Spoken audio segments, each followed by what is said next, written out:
Muito bom estar novamente aqui entre amigos. Justo agora na Parashá Matot Masei, uma Parashá agora dupla, conjunta, bem grande, com muitos temas. Vou então dar uma pincelada no Humash de hoje, no dia de hoje, na segunda-feira. Na verdade, ontem a Parashá começou falando sobre a questão da pessoa manter a sua promessa, a sua palavra, tomar cuidado com aquilo que ele fala e manter, ser uma pessoa de palavra, né, e cuidar de cumprir com as suas promessas, e também a forma como se pode anular uma promessa quando vem ao caso. E no dia de hoje, na leitura de hoje, fala sobre como os judeus, né, o povo de Israel, ele foi fazer a vingança de Deus contra o povo midianita. Afinal, o povo de Midian mandou, seguindo aquela instrução de Bilam, ele mandou as filhas de Midian seduzirem o povo de Israel para depois levá-los à idolatria. E isso acabou acontecendo, levando todo o episódio que teve lá no final da Parashá de Balá, com o Zimri, a Cosbe, etc. E agora então, Deus manda fazer essa guerra, se escolhe 12.000 soldados especiais, na verdade eram pessoas tzadikim, que foram lutar contra os midianitas e tiveram uma vitória fenomenal.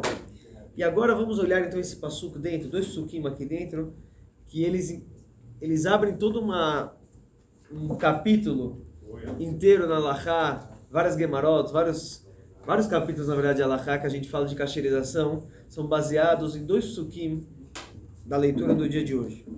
Quando o povo volta, o exército volta vitorioso da guerra de Midian, vem Elazar, vai Elazar a Cohen, vamos lembrar que agora quem era o Cohen Gadol era o Elazar, filho de Aharon. Aharon já havia falecido, né? Ele vem a Anshei Atzavá, ele vem para as pessoas do exército, Abaim la Milchamá, ele que estão vindo da guerra, Zot Chukat HaTorah Asher Tzivah Hashem et Moshe. Essa é a regra da Torá que Deus ordenou Moshe Rabbeinu. Por quê? Porque o povo agora está vindo com muitos despojos de guerra, que eles voltaram dessa batalha com Midian. Ele fala, Achet HaZahav et HaKesef et HaNechosh et HaBarzel Abdil et HaOferet. Tudo que vocês estão trazendo de ferro, de ouro, de estanho, prata, chumbo, cobre, todos esses utensílios que eram coisas muito importantes na época, hoje em dia uma panela é barato, mas naquela época utensílios para você cozinhar, para você fazer, era uma coisa complexa, e mais ainda de metal e tudo. Ele fala tudo isso, se vocês quiserem utilizar, ele dá uma regra aqui. Kol davar asher yavo baesh, tudo que vai no fogo, Taviru Baesh, vocês têm que passar no fogo. Veta ele será purificado. Mas também tem que ser colocado depois no mikve. Aquilo que não passa no fogo tem que passar pela água. O que ele está falando aqui? Aqui tem um novo conceito sobre as regras de kashrut. Todo mundo sabe que na dieta judaica de kasher temos as regras do que pode ser comido e o que é proibido, o que não é kasher. Não é kasher, por exemplo, misturar carne com leite. Não é kasher um animal que não tem a pata fendida, é ruminante, ou um peixe também frutos do mar, que não tem a escama, a barbatana. Isso a gente sabe que não é kasher, né? Agora, o mesmo animal, uma vaca, se ela não for abatida da forma correta, com a shritá, também não é kasher. Agora a Torá está nos ensinando aqui um novo conceito. Além do próprio alimento, tem que ser kasher ou não, existe um assunto que o utensílio, a panela, o garfo, o espeto, o utensílio que está sendo utilizado no cozimento, na preparação desse alimento, ele também tem que ser kasher. se uma panela, um utensílio, ele foi utilizado com algo não kasher, por exemplo, uma carne de vaca, mas que não foi abatida da forma correta. Então ele absorve o gosto do não kasher. Mas, explica aqui o Elazar Cohen, ele fala em nome de Deus, em nome de Moshe Rabbeinu, ele fala que tem uma forma de remediar isso daí. Ou seja, algo, não adianta só limpar. Ele fala, tem a famosa kasherização, que é algo que a gente fica muito preocupado antes de Pesach, por exemplo, porque Pesach, o Hametz em Pesach é proibido. Então, o que você faz com uma panela ou com um utensílio que foi utilizado com Hametz? Existe uma forma de kasherizar, e ele dá regra aqui. Tudo que você passou no fogo, você passa no fogo para tirar. E tudo que foi na água, você passa na água para tirar. E depois também tem que passar no mikve. Mas, o que quer dizer isso? Na linguagem dos sábios, que bolou carpoltou. Da forma que é absorvido, assim que é expelido. Ou seja, se o sabor do não kasher ele foi absorvido porque você estava... Pegar um exemplo do espeto. O espeto, a carne, do espeto, ela vai direto em cima do churrasco, em cima do fogo. Então, a forma de você kasherizar o espeto, já que o espeto ele não vai com água, ele vai direto na carne, e a carne no fogo do churrasco. Para você kasherizar o espeto, você tem que fazer o que é chamado de libun hamur. Você tem que passar nele, literalmente colocar ele no fogo até ele ficar incandescente. Agora, uma panela, se dentro da panela foi cozinhado qualquer alimento não kasher, uma mistura de carne com leite, ou uma carne não kasher, ou um peixe não kasher, como que você kasheriza essa panela? Porque afinal, a panela estava no fogo, mas o que? O alimento não kasher, ele estava dentro da panela com água. Então, na verdade, o alimento ele foi absorvido pela panela através da água. Então, para você kasherizar, é com água fervendo. Se você coloca a panela dentro de uma outra panela maior, que está com água borbulhando, você está fazendo um processo chamado de agalá, que é kasherizar alguma coisa através da água fervendo. Então, da forma que foi absorvido o gosto do não kasher, assim também ele é expelido. E aqui tem uma coisa muito curiosa, explica o Hidushei Harim. O Hidushei Harim foi o primeiro Rebbe de Gur, a família do Shapovalov aqui era Itchemeir, o nome do pai do Rabbi do Shapovalov aqui, da família do Rebbe Itchemeir Alter, primeiro Rebbe de Gur. Ele fala, vamos prestar atenção, que após o Elazar ele contar as alachot de kasherização, o povo então começa Moshe Rabbeinu ele fala de todos os despojos de guerra, como que deve ser dividido. E após a divisão, mais para frente, no final da leitura do dia de hoje, né, que é uma leitura grande, que como falou, uma parasha dupla, vai acrivo el Moshe, e se aproximaram para Moshe Rabbeinu, apkudim asher leafil tzavá, os generais, os comandantes do exército, né? Os comandantes de 1000 e dos batalhões de 100. Eles falaram para Moshe Rabbeinu, avadecha nasu et rosh anshei milchama, seus servos, a gente fez a contagem de todos os homens do exército, asher beadenu, que estavam sob nossa guarda, velonificado memeno ish, e não faltou ninguém. Ou seja, eles foram para a batalha com 12.000 homens e voltaram com 12.000, não faltou ninguém. Então, Vanakrevet Korban Hashem, a gente decidiu então fazer um Korban para Hashem, né, um sacrifício de agradecimento. Isha Matzak Lizav, todo mundo que encontrou utensílios de ouro, e começaram a falar vários utensílios de ouro, eles falam que estão trazendo aqui um Korban de agradecimento de vários utensílios de ouro que eles ganharam nessa guerra, porque não faltou ninguém na guerra, ninguém morreu. E ele fala Lechaper al Nashotenu, para fazer uma capará, trazer perdão sobre a nossa alma, Lifnei Hashem, diante de Deus. Pergunta ao Hidushei Harim, por que esse passuco aparece apenas no final da leitura do dia de hoje?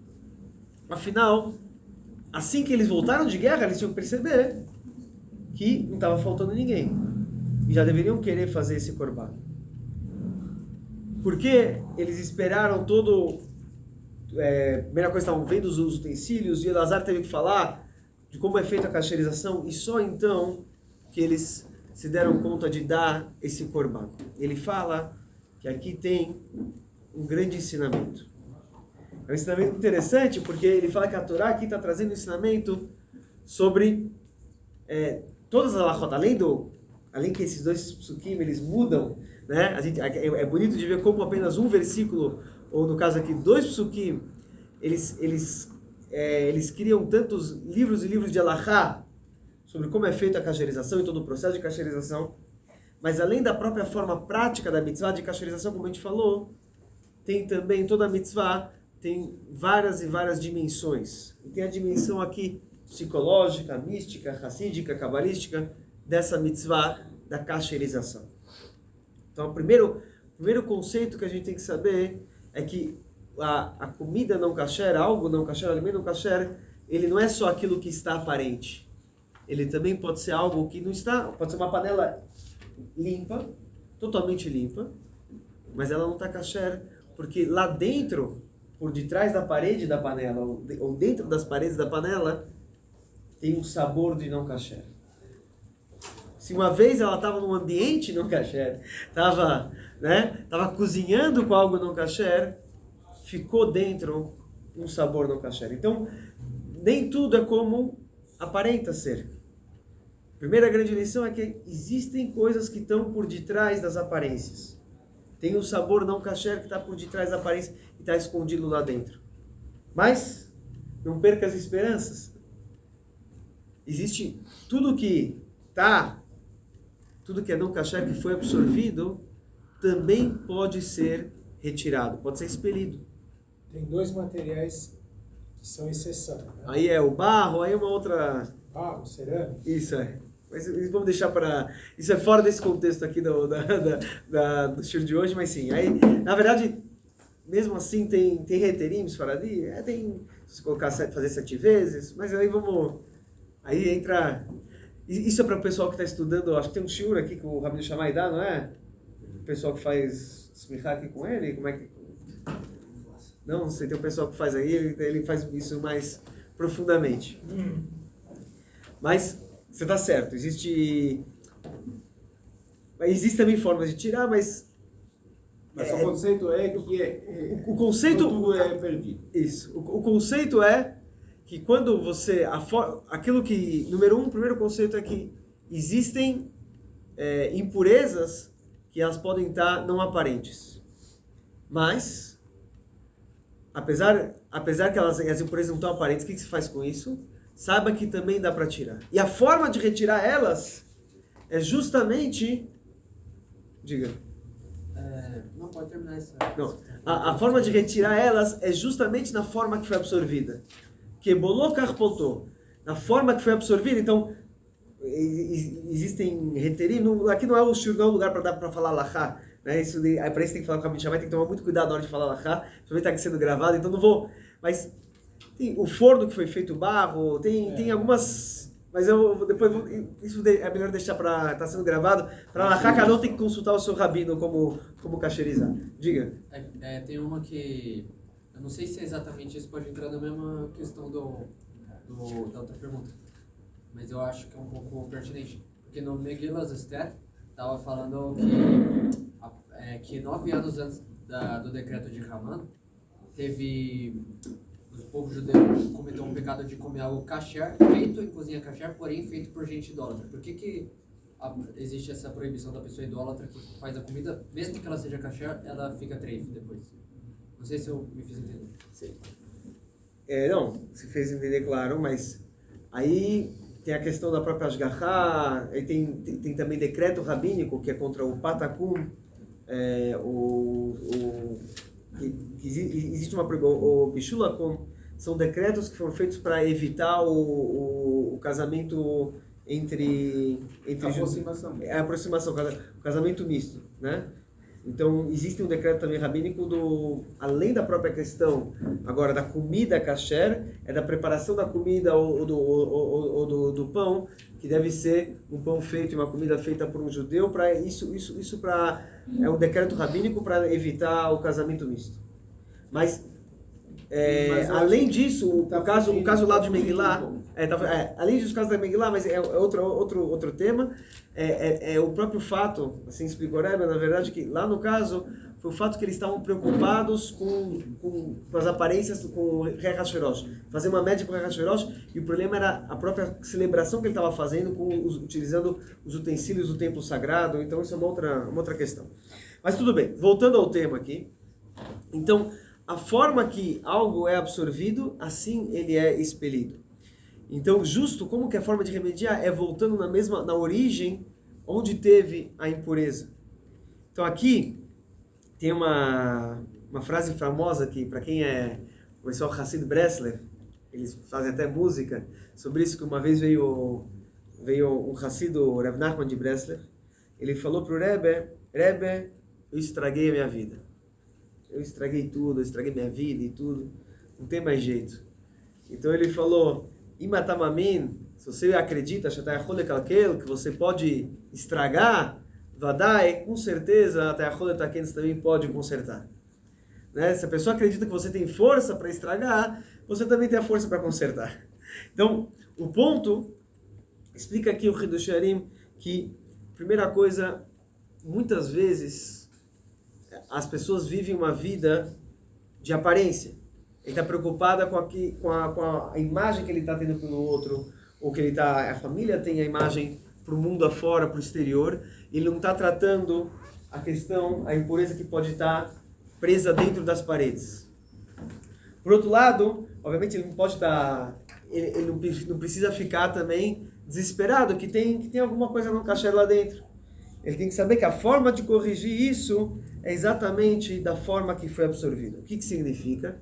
Então o Hidush Harim ele fala justamente aquilo, trouxemos isso várias vezes, que é aquilo que o Maimônides ele traz na hora do processo de Teshuvah. O Rambam fala que como que é o processo de Teshuvah, uma vez que a pessoa, obviamente, ele falou, eu pequei, ele fez o vidu, ele confessou, ele assumiu que ele não quer mais, ele se arrependeu e não quer mais repetir esse pecado, Deus perdoa ele. Mas para a Teshuvah estar completa, ele tem que voltar à mesma situação onde ele tropeçou, onde no passado ele tropeçou, ele caiu, e dessa vez ele vai demonstrar que ele é um ser humano diferente. Ou seja, da forma que ele absorveu o erro, que entrou a impureza, agora ele vai fazer a mesma coisa. Vai estar no fogo, né, no churrasco, ou vai estar na panela, na água fervendo, e dessa vez vai estar expelindo, tirando para fora a impureza, porque dessa vez ele não vai estar se comportando como ele se comportou da outra vez que ele teve o pecado, a recaída. Então, fala o Hidush Harim, ele fala uma coisa interessante. Quando Moshe Rabbeinu mandou 12 mil homens para lutar contra as midianitas, contra os midianitas, mas por causa das midianitas, é verdade, contra os midianitas, mas por causa das midianitas. Então, toda a história foi que as midianitas realmente elas causavam uma emoção muito grande lá nos judeus e levaram eles para o pecado. Ainda causam muita emoção. E aí, o que aconteceu? Os generais, os soldados, eles eram pessoas especiais. E eles voltaram e falaram que a Gemara conta como as moças se vestiam na batalha para tentar seduzir também os homens e tudo mais. E eles realmente, dessa vez, eles foram e não pecaram. Eles foram e não pecaram. Só que quando eles escutaram do Elazar que não é só a comida não kasher que é um problema. Às vezes até o sabor não kasher que está dentro da panela precisa ser retirado e passar no mikve, precisa, né, fazer o processo de kasherização. Aquilo que está por dentro da parede, eles falaram, a gente graças a Deus não pecou, mas houveram pensamentos, coisas interiores que deveriam ser trabalhadas. Então, por isso, depois da alahá dos utensílios, eles vêm e falam para Moshe Rabbeinu que não perderam nenhum homem, ou seja, ninguém pecou, mas a gente tem que agradecer a Deus e fazer aqui um korban, dar o ouro, lichaper, para trazer capará al nafshotechem pelas almas deles. Então, obviamente, o mundo aqui é a questão da ação, mas houve algo interior. Então isso é uma coisa muito, muito interessante, a gente pode ver aqui como toda a lei, toda a lahá, toda a lei prática tem também, obviamente, muitas dimensões, enfoques do lado racídico e místico. Tem mais 2 minutos. Vou concluir com uma história, achei bonita. Tem a ver com... Deu tempo? Deu tempo. Então vamos deixar a história para amanhã. Não, a história é bonita não. Fui chamado para fazer o Yom Yom. Amanhã a gente vai dar essa história. Então. Tem que garantir a presença amanhã, hein? Você vê ingresso. Aprendeu lá com a Shikazade, né?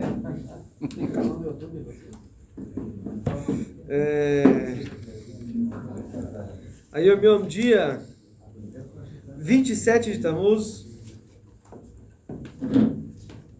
Echod meilui mefursoim bal kishrim godel ve'am kon niflo. Uma das pessoas gênias, um cara que estava famoso pela sua genialidade, pessoa com muitos talentos, né? Ele veio para Liosna, né, a cidade do Alter Rebbe, e ficou lá estudando bastante Hassidut. O Vegodel Kishurinoisov, e por causa do grande talento natural que ele tinha, em pouco tempo ele já virou, ele ganhou muito conhecimento de Hassidut. Ele adquiriu bastante conhecimento em Hassidut. O Baichidut Arishoná, e na primeira audiência, ele entrou no Alter Rebbe, ele perguntou o seguinte: Rabi, meu mestre, o que falta para mim? Ve'anei Rabbeinu Zoken, o Alter Rebbe respondeu para ele: não falta para você nada. Que ora do kimato, velamdom, que você é uma pessoa temente a Deus e é um grande estudioso. Rak, porém, tzorichato leoitzi essa chometz sheu ayeshus vegassus oruach. Você tem que tirar de você o chametz, que é o orgulho. O liachnis matzah sheu bittul, ele tem que fazer adentrar a matzah, que é a anulação, a humildade. O chlish nishtamesh boi beyeshus, né? Tem tudo a ver com aquilo que a gente falou hoje, né? Não é à toa. Ele fala um utensílio que foi utilizado com orgulho, shinit beloi sheu oir, que parece para ele que isso é luz, que goi shipurim, como por exemplo espetos, na verdade isso empurra a presença divina. E que Deus fala, eu e orgulho não conseguimos estar juntos, não conseguimos morar juntos. Então um utensílio que está com muito orgulho é como se fosse uma luz, um fogo que empurra a presença de Deus. Precisa de cacherização com fogo. E qual que é o fogo para cacherizar? O fogo para cacherizar, até o utensílio ficar incandescente, saindo faísca. E isso faz então que essas faíscas é para voar do utensílio e se conectar e se unir de se tornar uma luz só, um fogo só, um fogo verdadeiro. Acabou.